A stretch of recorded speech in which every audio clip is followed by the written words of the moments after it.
Salam əziz şagirdlər və abituriyentlər. Bugünkü dərsimiz test izahlarıdır. Kimyanın ilk anlayışlarından sizə bir neçə test nümunəsi, yəni bir neçə dediyim bir çox test nümunəsini izahını göstərəcəm. Ancaq daha ardıcıl şəkildə getmək istəyirəm. Burada testlər qarışıq olduğu üçün ardıcıl şəkildə testlərin izahı düşünürəm ki, sizin üçün daha aydın olar. Biz kimyanın ilk anlayışları test izahıma baxmısınızsa, yəni mövzu izahıma baxmısınızsa, sizə mən orada ilk olaraq maddə və cisim anlayışından danışmışdım. Maddə və cisim həmin deməli bu dim testində 72 və 73-cü sualları əhatə edir. Baxın uşaqlar. Deməli gəlin sizə mən nə demişdim? Cisimlər nədən ibarətdirsə, onlar maddədir. Baxın bizə deyir ki, X yəni cisimdir, Y isə maddədir. İndi biz onları tapmalıyıq. Bizə deyir ki, deməli X cisim olsun, Y isə maddə.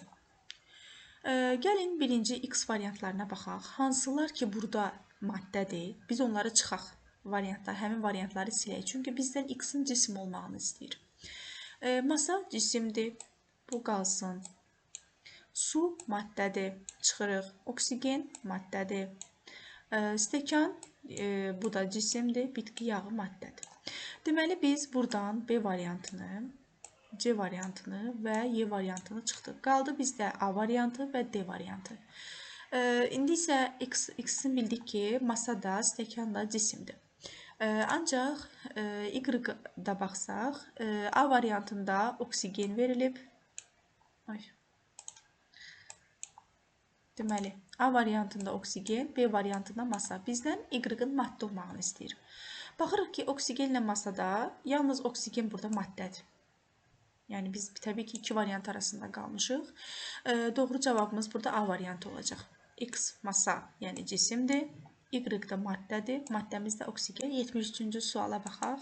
73-cü sualda da bizdə 72-də olduğu kimi X-in cisim, Y-ın maddə olduğunu istəyir. Yəni, bu variantları tapmalıyıq ki, X orada cisim, Y isə maddə olsun. Gəlin variantlarla işləyək. Deməli, X-in cisim olduğu variantlara baxaq. O variantları saxlayacağıq, qalan variantları siləcəyik. Hidrogen maddədir. Xeyr.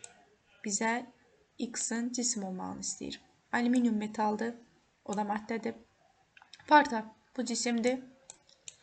Qranit parçası, bu da cisimdir. Qranitdən düzəldilən qranitin bir hissəsidir. Metalın, yəni həmin maddənin bir hissəsidir. Qranit parçası, o da bir cisimdir. Su isə maddədir. İndi isə bizə deməli burada qaldı C variantı, bir də D variantı. Y-ın isə bizdən maddə olmağını istəyir. Gəlin baxaq. Y burada C variantında sudur. Bu isə doğru cavabdır. D variantında isə masa. Xeyr, bizə Y-ın maddə olmağını istəyir. Masa isə cisimdir. Doğru cavab, deməli, yaza bilmədim. Doğru cavab C variantı. Daha sonra uşaqlar, mən izah edərkən sizə maddələrin təsnifatından danışmışdım. Hansı ki, maddələr təsnifatına görə, xassələrinin sabitliyinə görə saf maddələr və qarışıqlara bölünürdü. Saf maddələrdə sabit fiziki xassələr maddələri idi. Hansı ki, onların da iki növü var idi, bəsit və mürəkkəb maddələr. İndi gəlin bəsit və mürəkkəb maddələrə aid bir neçə test nümunəsinə baxaq. Deməli, dim testlərində 6-cı, daha sonra 7-ci, 4-cü, 6-cı bu suallara nəzər yetirək. Deməli, uşaqlar, 4-cü sualda deyir ki, hansı kimyəvi işarə bəsit maddəni göstərir? Biz bilirdik ki, bəsit maddə, deməli, təbiətdə bəsit maddələr kimyəvi elementlərlə fərqini izah edərkən mən demişdim ki, bəsit maddələrin kimyəvi elementlərin fərqi ondan ibarətdir ki, deməli, kimyəvi element, dövrü cədvəldə gördüyümüz bütün elementlər kimyəvi elementdir. Onların təbiətdə mövcud olma halı isə bəsit maddədir. Yəni, biz, baxın, hidrogen də bir elementdir, xlor da bir elementdir, azot da bir elementdir, brom da bir elementdir. Lakin bunlar bəsit maddə deyil. Niyə? İndi deyəcəksiniz ki, axı eyni element atomu var burada. Bir element atomu varsa o bəsitdir. Xeyr. Uşaqlar, biz nə dedik? Bəsit maddə elementlərin təbiətdə mövcud olma halıdır. Baxın, hidrogen təbiətdə bu halda tapılmır. Təbiətdə indeksində 2 halında tapılır. Bu da 2 halda tapılır. Hamısı qazdır. Azot qazı və brom. Bunlar hamısı təbiətdə indeksində 2 olan halı ilə tapılır, yəni qaz halı ilə tapılır.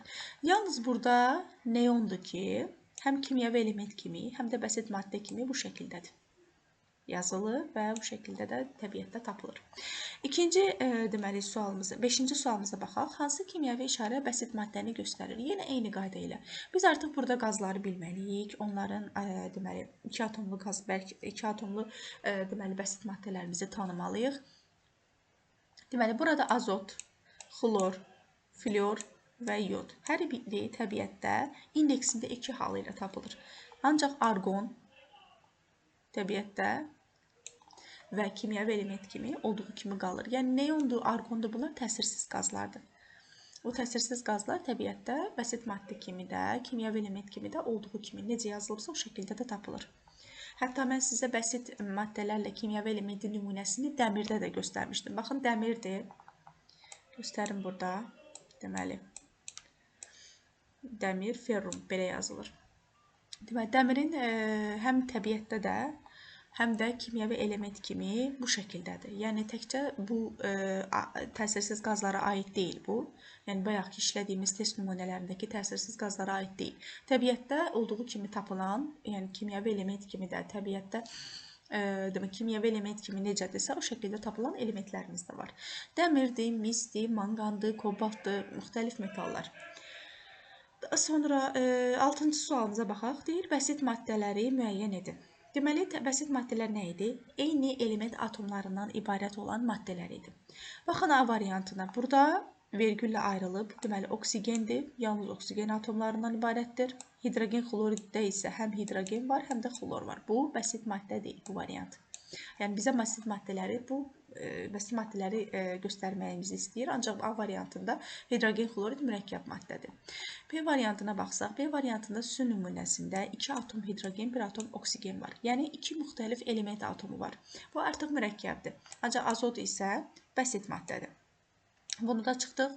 Daha sonra bu variantda hər ikisi də eyni element atomundan ibarətdir. Hidrogen qazı da, oksigen qazı da. Əslində doğru cavabımız budur. Digər variantlara da baxaq. D variantında deməli 2 atom hidrogen, 1 atom oksigen və 1 atom hidrogen, 1 atom xlor. Fərqli-fərqli element atomları olduğu üçün bunlar mürəkkəb maddədir, bəsit maddə deyil. Y variantında da yenə eyni şəkildə 2 atom hidrogen, azotdur burada, yəni qazdır bu. Bu bəsit maddədir, ancaq hidrogen xlorid isə 2 fərqli element atomlarından ibarət olduğuna görə bu mürəkkəb maddədir. Deməli, bu variantımız da doğru deyil. Doğru cavabımız C variantı. 7-ci sualda isə bizdən mürəkkəb maddələri təyin etməyimizi istəyir. Mürəkkəb maddələr nə idi? Müxtəlif element atomlarından ibarət olan maddələr. Məsələn, birinci variantda azot və hidrogen. 2 müxtəlif element atomu var. Deməli, bu mürəkkəb maddədir. 2 də deməli, yalnız azot elementi var, element atom olaraq burada. Bu bəsit maddədir, variantımız bu deyil. Üçüncüyə baxsaq, burada həm hidrogen, həm azot, həm oksigen var. Deməli, 3 dənə müxtəlif element atomu var. Deməli, bu da mürəkkəbdir. Daha sonra isə 4-cü variantımızda isə yalnız kükürt elementi var burada. Bu isə bəsit maddədir. Deməli, doğru cavabımız 1 və 3. B variantı. Daha sonra oxşar nümunələr olduğu üçün mən biraz fərqli nümunələrin üzərində sizə bu testləri izah eləmək istəyirəm. Deməli, 11-ci test nümunəmizdə deyir ki, hansı element 2 atomlu bəsit maddə əmələ gətirir? Biz bayaq nə demişdik? Bəsit maddəni təyin edin, kimyəvi işarə. Hansı kimyəvi işarə bəsit maddəni göstərir nümunəsində? Biz dedik ki, o elementlər ki, onlar təbiətdə, deməli, bu şəkildə baxın, B-dir, C-dir, D-dir, Y-dir, nə demişdik? Təbiətdə bunlar atomlar halda mövcud deyirlər. Yalnız 2 atomlu qaz şəklində təbiətdə mövcuddurlar. Həmin o 2 atomlu qazlarda bizə həmin o bəsit maddələri soruşur bizdən ki, təbiətdə deməli bu bəsit maddə 2 atomlu halda olsunlar. Deməli, əslində variantı doğru variantı, sadəcə digər variantları izah edim, onu da deyəcəm. Karbon bərk haldadır. Silisyum, bu silisyumdur. Daha sonra dəmir, bu dəmirdir, bu da heliumdur. Bayaq bizim nümunədə yuxarıda izah elədiyimiz təsirsiz qaz helium. Deməli, heliumdur, dəmirdir, karbondur, silisyumdur. Bunlar təbiətdə, deməli, bu şəkildə. Əslində, silisyum, karbondur, sonra dəmirdir, heliumdur. İndekslərində heç nə yazılmır. Onlar bir atomludur, bir atomlu bəsit maddələrdir. Ancaq azot isə təbiətdə qaz şəklində tapılır, qaz halında tapılır. Ona görə onun indeksini 2 yazılır. Yəni bu 2 atomlu bəsit maddə əmələ gətirir. Uşaqlar, indi isə gəlin 25-ci test nümunəsinə baxaq. Deməli, 25-də deyir ki, hansı halda bəsit maddə haqqında söhbət gedir? Deməli, biz demişdik ki, bir bəsit maddələr var, bir də kimyəvi element var ki, çox zaman testlərdə qarışdırılır, qarışıq salınır. Deməli, biz demişdik ki, kimyəvi elementlər, deməli, Mendeleyev cədvəlində gördüyümüz bütün elementlərdir. Hansı ki, məsələn, bir birləşmənin tərkibində hansı birləşməni göstərək? Məsələn, elə bu birinci A variantına baxaq. A variantı deyir ki, oksigen kükürt qazının tərkibində. Deməli, kükürt qazını da bilirik ki, SO2-dir. Deməli, SO2 nümunəsinə diqqətlə baxsaq, burada SO2 bir maddədir və o oksigen onun tərkibində bir elementdir. Baxın, bəsit maddələr həmin elementlərin təbiətdə mövcud olma halıdır. Əgər bizə deyirsə ki, oksigen kükürt qazının tərkibindədir, biz ona oksigeni element kimi baxacağıq. Həmçinin B variantında mis kupeosunun tərkibindədir. Daha sonra əslində C doğru variantı. Gəlin biz D və E variantlarını dəyərləndirək. D variantında deyir ki, azot nitrat turşusunun tərkibində. Yenə də azot hər hansısa bir turşunun tərkibindədir. Həmçinin də E variantında C və CV2 oksidin tərkibində. Ancaq C variantında bizə deyir ki, azot havanın tərkibində. Baxın, biz nə demişdik? Bəsit maddələr kimyəvi elementlərin təbiətdə mövcud olduğu haldır. Azot əgər təbiətdə bizə deyirsə ki, havanın tərkibindədir, deməli havanın tərkibində azot var. Azot da təbiətdə tapılan bir qazdır, rast gəlinən bir qazdır, təbiətdə yayılan bir qazdır. Yəni N2 qazıdır.